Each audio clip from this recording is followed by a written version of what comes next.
Welcome into BMOC's Bet Buffet, where we have Jeff Nadeau. Find him on Twitter at Jeff Nadeau. Come in and tell us what 4 games he's betting in college football this weekend. So let's bring him in. Jeff, how you doing today? Good, Drew. Always good to chat with you on the BMOC Bet Buffet. We didn't get a Bet Buffet from you this week.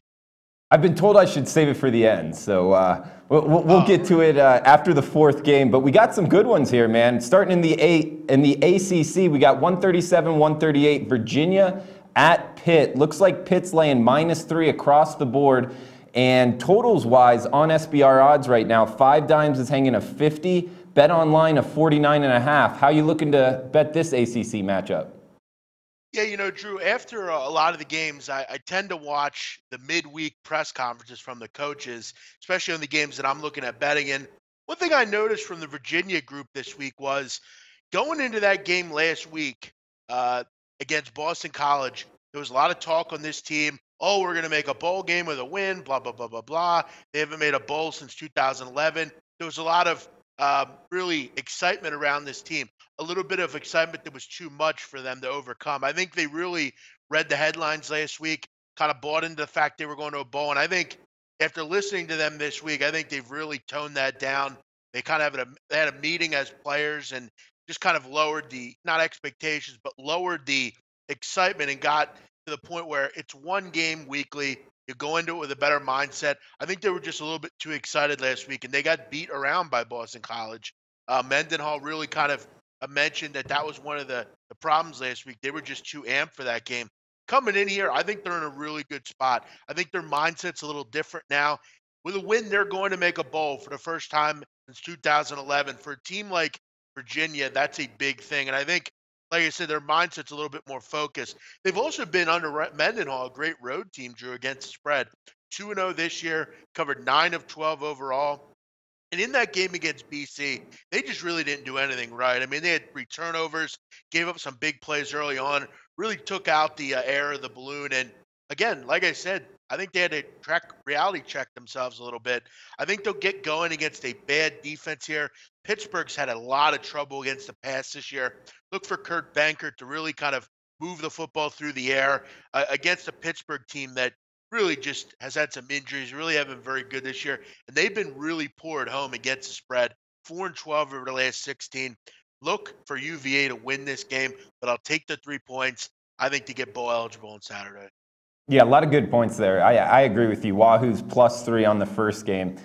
Moving on to the 3:30 Eastern slate, we got it in the Big 12 this time. TCU versus Iowa State heading to Ames, Iowa. Looks like Bet Online hanging TCU -7, BetDSI -6.5. This total some big money on the under. Open 53, now down to 48.5 across the board. Big man, how you looking to bet this one?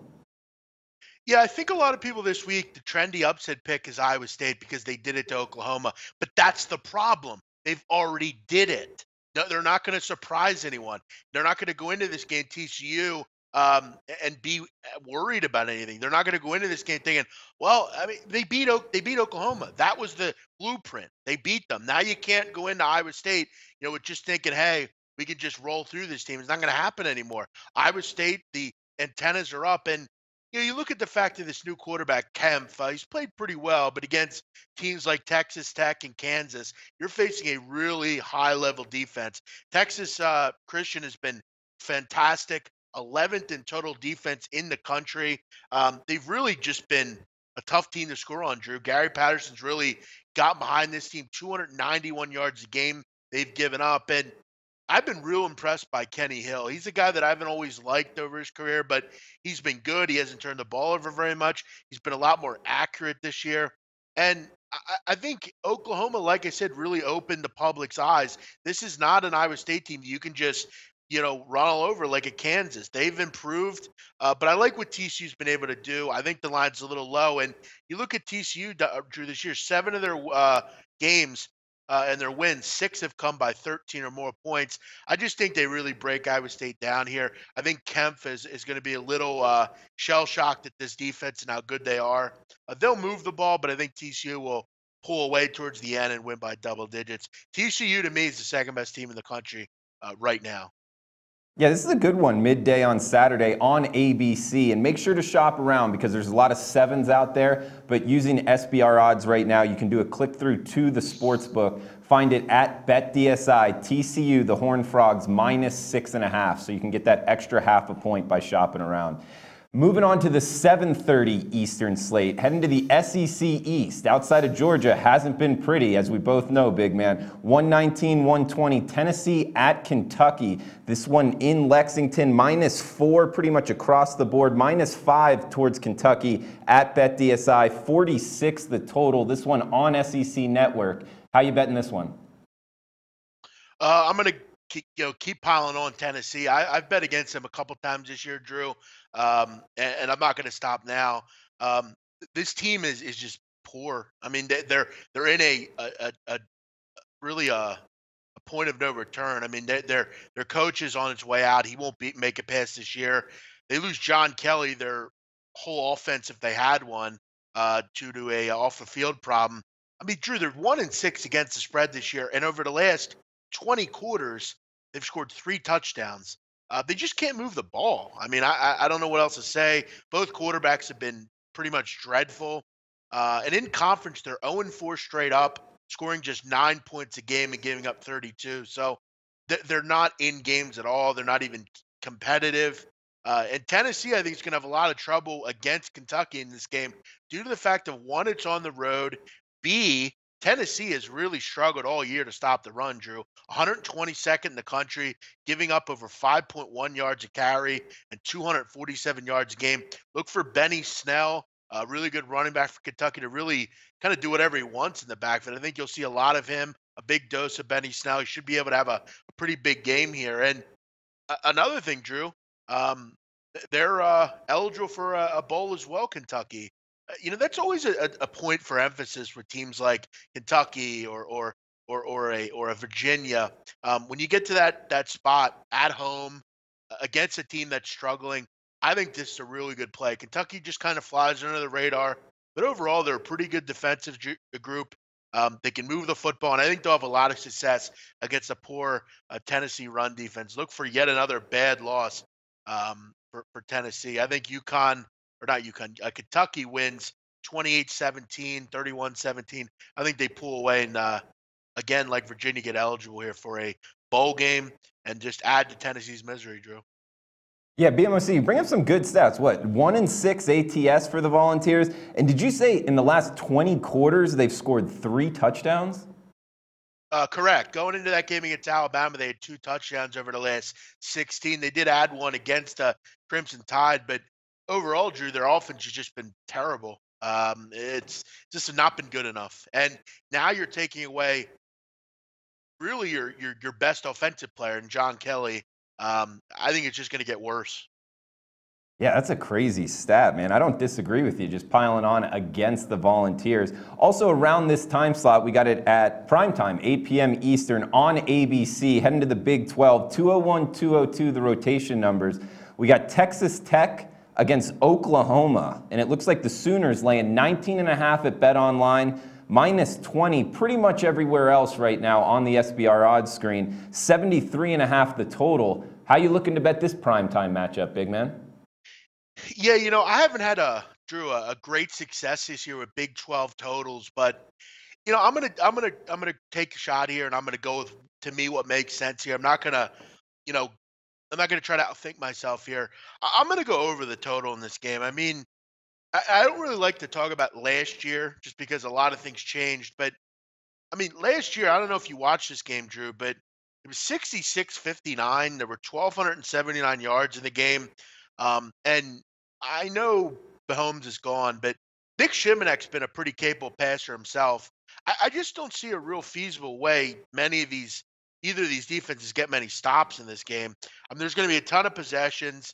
Oklahoma's defense has really struggled, and Drew, you look at kind of early on who they played. I mean, and just kind of why they maybe looked good defensively because of who they played. I mean, you're playing, UTEP, Tulane, even against Ohio State, impressive stuff. But they don't early on. They didn't throw the ball a ton downfield either. The first 3 games, you didn't play anyone that could throw the ball. So of course you're going to look good defensively. But as they've gotten more and more into their schedule, they've given up a lot of points. They've given up 34 points a game over their last 3. And Drew, you look at these pass offenses: 382 and 351 yards a game, ranked second and seventh. I think the ball flies around in this game. Do I think it'll be 66-59? No, but I think this is a 48-34 type of game, something like that. I think we see a game get into the 80s here. I just think we see 2 high-level quarterbacks just kind of battling it out. I wouldn't be surprised to see Texas Tech, get into the high 20s here. I think Oklahoma pushes 45-50. I think we'll see like I said, a 48-31, 52-34, something like that. I think Oklahoma really kind of bounces back here, and puts up a lot of points in this one. And Texas Tech will answer, but I just don't know that they'll have enough defensively. They'll get put into these punt situations. Oklahoma may score every time they have the ball, situation like that. I think this is a high-scoring affair. All right, big man. So on the over in the Texas Tech Oklahoma game, it's 73.5 right now. We also got Kentucky, the best number at -4. We got TCU -6.5. Make sure to shop around on this one. Find it at BetDSI right now on the SBR odds screen. And Virginia +3. So those are the 4 bets for BMOC's Bet Buffet this week. Went 2-2 last week, 19-17 overall. Big man, what else is catching? What else is catching your eye, college football betting wise?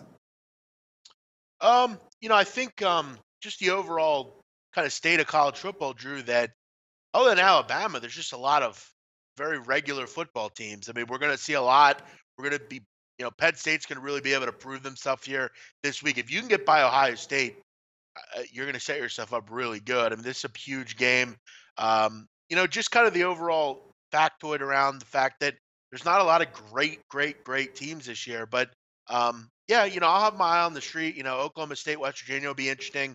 Probably high scoring affair there. And you're just kind of seeing overall right now of teams that are in positions to make bowl games, and thought process, or teams like a Georgia Southern that's completely out of it and without a coach and a leader and has injuries, things like that, really just kind of interesting little caveats. Will Florida Atlantic continue to kind of ascend into the Conference USA, leadership? Can San Diego State bounce back after 2 losses? Is Boise a team we have to start looking out for now? There's a lot of interesting storylines, maybe not necessarily on the surface, but if you look at them, another one, Drew, one that I'll have my eye on, and there's no line yet, but how many points can Central Florida put up in Austin Peay this week? I mean, can we see 70 points in this game? I think it's definitely possible. Austin Peay, a team that didn't win a game last year, and has pretty much struggled this year. I mean, not been able to move the ball. They gave up 69 points. They scored 69 points against Morehead State, which is interesting. But how many points can your boys put up this week, Drew? 70, 73? What do you think? My boys, I love it. I'm really glad you brought this up, big man, because I wanted to get your opinion on Austin Peay. This one caught my eye as far as what level of FCS program they are. I don't know it nearly as well as you, but if they were a bottom level program, it seems like Scott Frost, he doesn't mind keeping his foot on the gas pedal when he's up 30, 40 points. So I was really interested in your opinion on Austin Peay. Yeah, I don't think he's not one of those guys that is going to take the foot off the gas, kind of coming over from Oregon where he came from. Yeah, Look, I mean, you get a pretty big game next week. SMU's played good football. But, I mean, Austin Peay, the struggle with this group is when they step up in competition, they lose. I mean, they lost to Jacksonville State, who's a good division FCS team. They lost to Cincinnati, Miami, Ohio, two higher level teams. They got blown out in those 2 games. Look for them to put the foot on the gas. I don't know what the line will be. I would guess in the high 40s, probably. But I'll look at a line. If I can get under, I don't know, if I can get 47 or lower, I might take a shot here. UCF might, they might just go through motions. The only concern, Drew, quickly, Mackenzie Milton got banged up in that game against Navy. You could see a situation where they take him out at halftime or something like that. These games at the end of the year are fickle just because of you got some important game. But SMU, they're gonna have to prepare for that one. You might see them pull some starters quickly here. And again, Austin P quickly, Drew. You're literally going to Disney World. That's where you're going. Many of these kids for the Governors probably haven't played in a stadium like this. They're all excited, and it's a bowl week type of game. It really is a bowl game. That's really what this is for Austin P. You're going into a situation against a good team in a nice area. It's like a bowl game. It's going to be interesting. I'm going to do a little research on their mindset here, but they're going to get pounded. It's just a matter of how many points. Yeah, man. No, all good points. That would be funny if it wouldn't be probably before the game, but maybe the day after they do head to Disney World, man. That would be kind of a crazy handicap. From what I've heard, they are going to Disney World. I've done a little research. I don't know when and where that will be, but it's really, these are tough, these games. But I would think I'd like to see a total in this game. I think Austin P maybe towards the end of the game get a touchdown or 10 points or something. I'll be interested to take a look at it. Yeah, man, for sure. But hey, great insight here with Big Man on campus. This is the BMOC bet buffet, and he's 2-2 last week, 19-17 overall. So for Jeff Nadeau, find him on Twitter at Jeff Nadeau. I'm Drew Martin. Thanks for tuning in. We'll be back next week. Hey guys, thanks for tuning in to our channel. Now, we've put a lot of work into producing all these free videos, so please help us out and keep all our content free for you forever by simply liking, sharing, commenting, and subscribing. Now, not to mention, a visit to our industry-leading website will warm the hearts of all our SBR employees, especially myself. Now, the links are over there to the left, so do check those out. Thanks for watching.